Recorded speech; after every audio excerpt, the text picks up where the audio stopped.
பணிந்து கூறுமாறோ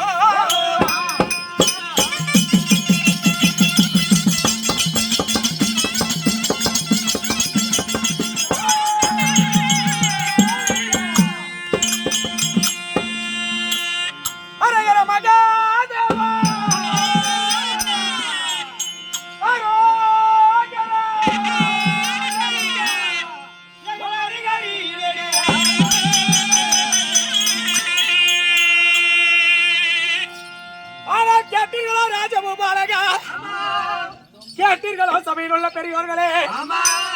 கேட்டீர்களோ ஜென்ம ஜெயமு பாலகா, கேட்டீர்களோ ராஜனந்தனா, நீடாது என்று சொல்லப்பட்டது நெடிய கடல் சூழ்ந்து நெடிய கடல் சூழ்ந்து இந்த பூமண்டலத்திற்கு ஒரு பெயர் நீடாது என்று சொல்லப்பட்டது சப்த சாகரம் என்று சொல்லக்கூடிய சமுத்திர கடலுக்கு ஒரு பெயர் நீடாது என்று சொல்லப்பட்டது ராஜராஜாக்கள் கைகளிலே தரித்திருக்கக்கூடிய கனையாளி மோதிரத்திற்கு ஒரு பெயர் நீடாது என்று சொல்லப்பட்டது காட்டிலே வாழக்கூடிய நன்றான் என்று சொல்லக்கூடிய மிருகமாகிய மத யானைக்கு ஒரு பெயரா இப்படிப்பட்ட பெருமை பொருந்தி உலகத்திலே ரிக்கி அசோர் சாமம் அதர்மனம் என்று சொல்லக்கூடிய 4 வேதங்களையும் உண்டாக்கி விஷ்ணுவானவர் தன் மகனாகிய பிரம்மதேவன் கையிலே கொடுத்து அதர்வன வேதத்தை விடுத்து ரிக்கி அசோர் சாமம் என்று சொல்லக்கூடிய 3 வேதங்களையும் பாராயணம் செய்துவா என்று சொல்லவும் விஷ்ணுவானவர் தெரிவித்ததை மறந்து பிரம்மதேவராகப்பட்டவன் 4 வேதங்களையும் பாராயணம் செய்தார்.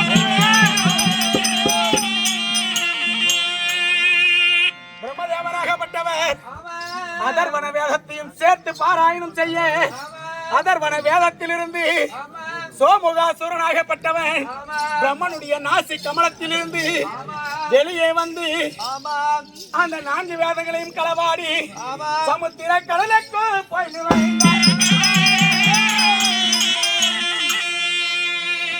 யார் என்று அறியாமல் பிரம்மதேவனாகப்பட்டவர் திகைத்து நிற்கவே எம்பெருமானாகிய மகாவிஷ்ணுவை துதிக்கவும் விஷ்ணுவானவர் தன் விஷ்ணம்சத்தை நீக்கி செயல்கண்டை என்று சொல்லக்கூடிய மீன் அவதாரம் எடுத்து மச்சவதாரத்தை எடுத்து அந்த மச்சவதாரத்திலே ஆழ்கடலிலே குதித்து சோமகாசுரனை மடித்து 4 வேதங்களையும் திருப்பி செய்தார். அப்படி 4 வேதங்களையும் களவாடி சென்ற சோமுகனை மடித்து அந்த 4 வேதங்களையும் திரும்பவும் பெற்று பிரம்மதேவன் இடத்திலே கொடுத்து பார்த்தார். சண்டையிட்டதிலே 4 வேதங்களும் ஒன்றோடு ஒன்று சிக்கல் பட்டு விட்டதா. அப்படி சிக்கல் பட்டு விட்ட வேதத்தை சிக்கரிக்கும் பொருட்டாக எண்ணி என்ன செய்தாரா, 5ஆம் வேதமாகிய மகாபாரத காவியத்தை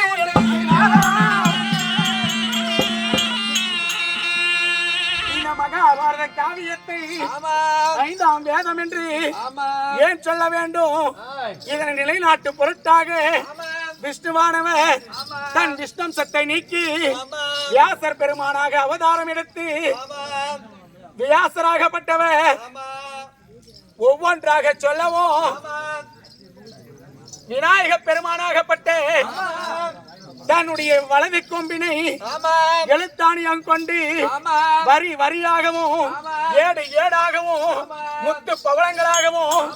எழுதியே வைத்தார்.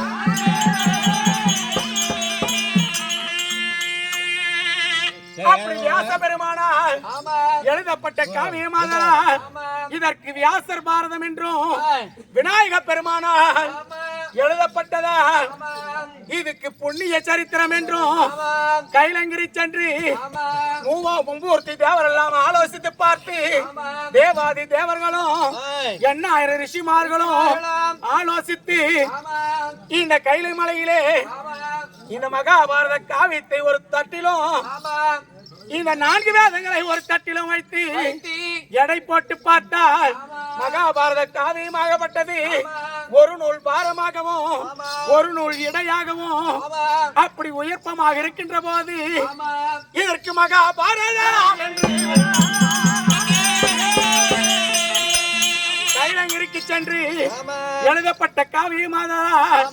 இதற்கு சிவபுராணம் என்றும் இதற்கு பெரியோர்களால்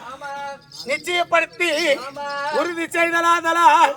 இதுக்கு புண்ணிய சரித்திரம் என்றும் இதுக்கு கந்தர் அருளால் எழுதப்பட்டதா புண்ணியங்கள் சரித்திரங்கள் எல்லாம் சிவ சரித்திரம் எல்லாம் கலந்தருளிய புண்ணிய கதை என்றும் இதற்கு பெயர் வைத்து அழைத்தார். இது சிவசரித்திரம் சிவசரித்திரம் இத பெரியோர்கள் ஹரஹர மகாதேவா இது பவசரித்திரம் பவசரித்திரம் இத பெரியோர்கள் பல சரித்திரம் சிவசரித்திரம் சிவசரித்திரம் இத பெரியோர்கள் பரம்பரை இப்படிப்பட்ட மகாபாரத காவியத்தை இந்த சிறிய பாடல் ஏறக்குறைய உங்கள் முன்பதாகவே தெரிவிக்கப் போகின்றேன். இந்த சிறிய பாடல்களால் நடத்தக்கூடிய நாடகம் எத்தனை பிழை குற்றங்கள் ஏற்பட்டாலும் மின்சொல் பின் சொல்லாகவும் முன்சொல் பின் சொல்லாகவும் பின்சொல் முன் சொல்லாகவும் தாளப்பிழை மேலப்பிழை இலக்கண பிழை என்று சொல்லக்கூடிய அமைதியார் எத்தனை குற்றங்கள் ஏற்பட்ட போதிலும் தாங்கள் குழந்தையாகப்பட்டது தவறு செய்துவிட்டால் எப்படி இடக்கரத்தால் அடித்து வழக்கரத்தால் அணைப்பீரோ அதை போலவே தாங்கள் கர்ப்ப சுதாகரத்திலே உதைத்த பெண் குழந்தையானது தவறு செய்துவிட்டால் எப்படி மன்னிப்பீரோ அதை போல் மன்னித்து விடியலும் ஆதரவு தருமாறு மகா சபை வழக்கு தெரியும்.